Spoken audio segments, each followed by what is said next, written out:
ஆண்டவரும் இரட்சகருமாக இருக்கிற இயேசு கிறிஸ்துவின் இனிய நாமத்தில் உங்கள் யாவருக்கும் அன்பின் வாழ்த்துக்களை தெரிவித்துக் கொள்கிறேன். கர்த்தர் நல்லவர், அவர் கிருபை என்றும் உள்ளது. அவர் கிருபையினாலே நீங்களும் நானும் இந்த ஏப்ரல் மாதம் முதல் நாளிலே நாம் வந்திருக்கிறோம். கர்த்தருக்கு ஸ்தோத்திரம். கர்த்தர் மாத்திரம் நம் கூட இல்லாமல் இருந்திருந்தால் நாம் எப்பொழுதோ அழிக்கப்பட்டிருப்போம். கர்த்தரும் கூட இருந்து சாத்தானுடைய எல்லா தீங்குக்கும், அவனுடைய எல்லா விக்கினங்களுக்கும் நம்மை விலக்கி காத்து இந்த நாளில் நம்மை அவர் வைத்திருக்கிறார். கர்த்தருக்கு ஸ்தோத்திரம். இந்த மாதம் கர்த்தருடைய வாக்குத்தத்த செய்தியை நாம் கேட்போம். யாத்ராகமம் புஸ்தகம் 34 அதிகாரம் 10வது வசனம் இவ்விதமாக சொல்கிறது: உன்னோட கூட இருந்து நான் செய்யும் காரியம் பயங்கரமா இருக்கும். கர்த்தர் இந்த வருஷத்தில் நம்மோடு கூட வாக்கு தத்தங்களிலே அவர் இடைப்பட்டுக்கும் பொழுது அவர் சொல்லுகிற ஒரு வார்த்தை என்ன தெரியுமா? நான் உன்னோட கூட இருப்பேன், உன்னோடு கூட இருந்து, நான் உன்னோடு கூட இருந்து என்று அவர் சொல்லிக்கொண்டே இருக்கிறார். காரணம் என்ன தெரியுமா? இந்த உலகத்திலேயே கர்த்தர் ஒருவர் நம்ம கூட இருந்துட்டார்னா நமக்கு எதிராய் நிற்பவன் யார் என்று சொல்லப்பட்டிருக்கிறது. கர்த்தர் என் பட்சத்தில் இருந்தால் நமக்கு விரோதமாய் இருப்பவன் யார்? கர்த்தர் நம்ம கூட இருந்துட்டார்னா நம்ம அதிசயமான காரியங்களை பார்க்க முடியும். பயங்கரமான காரியங்களை நம்ம வாழ்க்கையில கர்த்தர் செய்வார். கவலைப்படாதீர்கள், பயப்படாதீர்கள், சோர்ந்து போகாதீர்கள். கர்த்தரை விட தெய்வம் யாரும் இல்லை, கர்த்தரை விட பெரியவர் யாரும் இல்லை. ஆமென், அல்லேலூயா. நம்முடைய ஆண்டவர் இயேசு கிறிஸ்து நேற்றைய தினத்தில் நாம் திருச்சபையிலே உற்சாகமாக பாடி ஆராதித்திருப்போம். நம் ஆண்டவர் இயேசு கிறிஸ்து உயிரோடு எழுந்த தெய்வம். ஆமென், அல்லேலூயா. அவர் உயிர்த்தெழுந்தார். அது அதிசயமான காரியம், அது பயங்கரமான காரியம். இந்த உலகத்திலேயே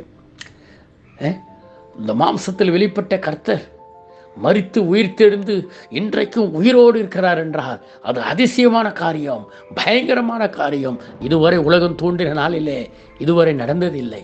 எத்தனையோ பேர் தெய்வங்கள் என்று இந்த பூமியிலே வந்தார்கள், சொன்னார்கள். ஆனால் எல்லாரும் மரித்தார்கள். ஆனால் யாரும் உயிரோடு எழுந்து கொள்ளவில்லை. இயேசு ஒருவர் மாத்திரம்தான் உயிர்த்தெழுந்து உயிரோடு கூட இருக்கிறார். ஓ அல்லேலூயா. அவருடைய உயிர்த்தெழுதல் பயங்கரமானது. அநேகர் சொன்னார்கள் பயங்கரமான காரியங்களை செய்வேன் என்று, ஆனால் யாரும் செய்யவில்லை. இயேசு ஒருவர் மாத்திரம்தான் தான் சொன்னபடியே உயிர்த்தெழுந்தார். அன்பான தெய்வ பிள்ளைகளே, அவர் மகத்துவமும் மகிமையான காரியங்களை நமக்கு செய்வார். நாம் சோர்ந்து போக வேண்டாம், பயப்பட வேண்டாம், கலங்க வேண்டாம், கவலைப்பட வேண்டாம். கர்த்தர் மாத்திரம் நம்ம கூட இருந்துட்டா போதும். அதான் முக்கியம். நமக்கு நாமும் கர்த்தரோடு இருக்கணும், கர்த்தரும் நம்மோடு இருக்கணும், நாமும் கர்த்தரோடு இருக்கணும். இன்னைக்கு நிறைய நேரங்களில் நாம் கர்த்தரோடு கூட நேரத்தை செலவு செய்வதில்லை. நிறைய நேரங்களில் நாம் கர்த்தரோடு இருப்பதில்லை.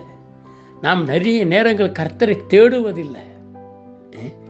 நம்ம வாழ்க்கையில் நடைபெறுகிற தோல்விகளுக்கு, நம்ம வாழ்க்கையில் வருகிற காரியங்களுக்கெல்லாம் பல நேரங்களில் பார்ப்போம் என்று சொன்னால் நாம் கர்த்தரை தேடாதது, நாம் கர்த்தரோடு கூட இல்லாதது. யோசேப்பை பாருங்கள், கர்த்தர் யோசேப்போடு கூட இருந்தார் என்று வேதத்திலே பல முறை சொல்லப்பட்டதை நம்ம பார்க்கிறோம். காரணம் என்ன தெரியுமா? அவன் அந்த எகிப்தின் போத்திபாரினுடைய மனைவி தன்னிடத்தில் பாவம் செய்ய வந்த பொழுது அவன் பாவத்துக்கு விலகி ஓடினான். ஆனால் அவன் சிறைச்சாலையில் இருந்தான். ஆனால் சிறைச்சாலையில் இருந்தாலும் கர்த்தர் அவனோட கூட இருந்தார். அல்லேலூயா. தேவ நாமத்துக்கு மகிமை உண்டாகட்டும். என் அன்பான தெய்வ பிள்ளைகளே, கர்த்தர் யோசேப்போடு கூட இருந்தார். அவன் செய்வதெல்லாம் வாக்கிய செய்தார். அவனுக்கு வெளிப்பாடுகளையும் தரிசனங்களையும் கொடுத்தார். அவனை ஆசீர்வதித்தார். எகிப்து தேசத்திலே அவனை ஆசீர்வதித்தார். பஞ்ச காலத்திலே கர்த்தர் தன்னுடைய தகப்பனையும் தன்னுடைய சகோதரர்களையும் போஷிக்க கர்த்தர் யோசேப்பை பயன்படுத்தினார். அன்பான தெய்வ பிள்ளைகளே, நீங்கள் கர்த்தருக்கு பயந்து ஜீவித்தார், கர்த்தருக்கு பயந்து வாழ்ந்தார், கர்த்தர் உங்களோடு இருப்பார். கர்த்தர் நம்ம விட்டு விலகுவதும் இல்லை, அவர் நம்மை கைவிடுவதும் இல்லை என்று சொல்லியிருக்கிறாரே. அவர் நம்ம விட்டு விலக மாட்டார். நாமும் கூட கர்த்தரை விட்டு விலகாமல் ஜீவிக்க வேண்டும். இன்றைக்கு அநேக பேர் ஆசீர்வாதங்கள் கிடைத்ததும் நன்மைகள் கிடைத்ததும் அநேகர் கர்த்தரை மறந்து விடுகிறார்கள், கர்த்தரை விட்டு விடுகிறார்கள், கர்த்தருடைய சமூகத்தை விட்டு விடுகிறார்கள், கர்த்தருடைய ஆலயத்தை விட்டு விடுகிறார்கள். அன்றைக்கு காலையில் எழுந்து ஜெபித்த கர்த்தருடைய அநேக பிள்ளைகள் இன்று ஜெபிப்பதில்லை. அன்பான தெய்வ பிள்ளைகளே, நாம் கர்த்தரிடத்தில் வர வேண்டும். கர்த்தர் நம்மோடு கூட இருந்து பெரிய காரியங்களை இந்த மாதங்களிலே அவர் நமக்கு செய்து நம்மை ஆசீர்வதிப்பார். அன்றைக்கு யோசுவாவோடு கூட இருந்ததற்கு இன்னொரு காரணமும் இருக்கிறது. தன் சகோதரர்கள் எல்லாரும் துன்மார்க்கமான செயலை செய்யும் பொழுது யோசேப்பு மாத்திரம் அந்த துன்மார்க்கமான காரியங்களுக்கு விலகி அந்த துன்மார்க்கத்தை எல்லாம் தகப்பனத்தில் சொல்லி வந்தான். பாருங்கள், அது சிறு வயதிலேயே எவ்வளோ கடவுளுக்கு பயப்படுகிற பயம் இருந்தது அவன் வாழ்க்கையில். அன்பான கர்த்தருடைய பிள்ளை, கர்த்தருக்கு பயப்படுகிற பெரியோரையும் சிறியோரையும் அவர் ஆசீர்வதிப்பார். பயந்தவர்களோடு தான் அவர் ரகசியம் இருக்கிறது என்று சொல்லப்பட்டிருக்கிறது. நீ கர்த்தருக்கு பயந்து நடந்தால் கர்த்தர் உன்னோடு இருந்து உனக்கு பயங்கரமான காரியங்களை செய்வார், அதிசயமான காரியங்களை செய்வார், மகத்துவமான காரியங்களை செய்வார். இந்த மாதம் உங்களை ஆசீர்வதிப்பார். அன்பான தெய்வ பிள்ளையை, துன்பத்தை கண்ட வருஷங்களுக்கும் சிறுமைப்படுத்தப்பட்ட நாட்களுக்கும் ஆண்டவர் உங்களை மகிழ்ச்சியாக வைப்பார். அவர் உங்களோடு கூட இருந்துட்டா போதுங்க. அவர் பெரிய காரியங்களை, பயங்கரமான காரியங்களை அவர் நிச்சயம் செய்வார். கர்த்தர் உங்களோடு இந்த ஏப்ரல் மாதம் முழுவதும் இருந்து பாதுகாத்து கொள்வார். ஏப்ரல் மாதம் முழுவதும் இருந்து உங்களை எல்லா பொல்லாப்புக்கும் விலக்கி காத்து கொள்வார். ஏப்ரல் மாதம் முழுவதும் உங்களோடு கூட இருந்து உங்களை ஆசீர்வதித்து காத்துக்கொள்வார். நன்மையும் கிருபையும் உங்களை தொடரும். கர்த்தர் உங்களை ஆசீர்வதிப்பார். நான் உங்களுக்காக ஜெபிக்கிறேன். நாம் இருந்த இடங்களிலே நம் கண்களை மூடுவோம். எங்கள் அன்பின் பரலோகத்தின் நல்ல ஆண்டவரே, அப்பா பிதாவே, இந்த காலை வேலைக்காக நன்றி செலுத்துகிறோம். அப்பா, இந்த நாளிலே ஆண்டவரே உம்முடைய சமூகத்திலே ஜெபித்து கொண்டிருக்கிற உம்முடைய பிள்ளைகளுக்காக நான் ஜெபிக்கிறேன். நான் உன்னோடு கூட இருந்து நான் செய்யும் காரியம் பயங்கரமாக இருக்கும் என்று சொன்னீரப்பா.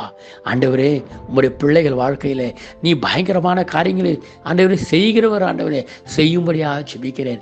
அதிசயங்கரமான காரியங்களையும் மகத்துவமான காரியங்களையும் மகிமையான காரியங்களையும் உங்களுடைய பிள்ளைகள் எதிர்பார்த்து கொண்டிருக்கிறார்களப்பா. அவர்களுக்கு நன்மை செய்யுங்கிற தேவன் நீர். ஆண்டவரே, அவர்களை ஆசீர்வதித்து இந்த ஏப்ரல் மாதம் முழுவதும் நீர் அவர்களை சமாதானத்தோடு காத்து கொள்ளும்படி ஜெபிக்கிறோம். காரியங்களை வாய்க்க பண்ணும்படி ஜெபிக்கிறோம். கர்த்தர் அவரோடு இருக்கிறதை அவர்கள் உணர்ந்து கொள்ளவும், அவர்களை சுற்றி இருக்கிற மக்களை உணர்ந்து கொள்ளவும் பெரிய காரியங்களை செய்யும்படி ஜெபிக்கிறோம். உம்முடைய நாமத்தினாலே ஆசீர்வதிக்கிறோம். நன்மையும் கிருபையும் தொடரட்டும். இயேசு கிறிஸ்துவின் நாமத்தில் வேண்டிக் கொள்கிறோம் எங்கள் ஜீவனுள்ள நல்ல பிதாவே. ஆமென், ஆமென்.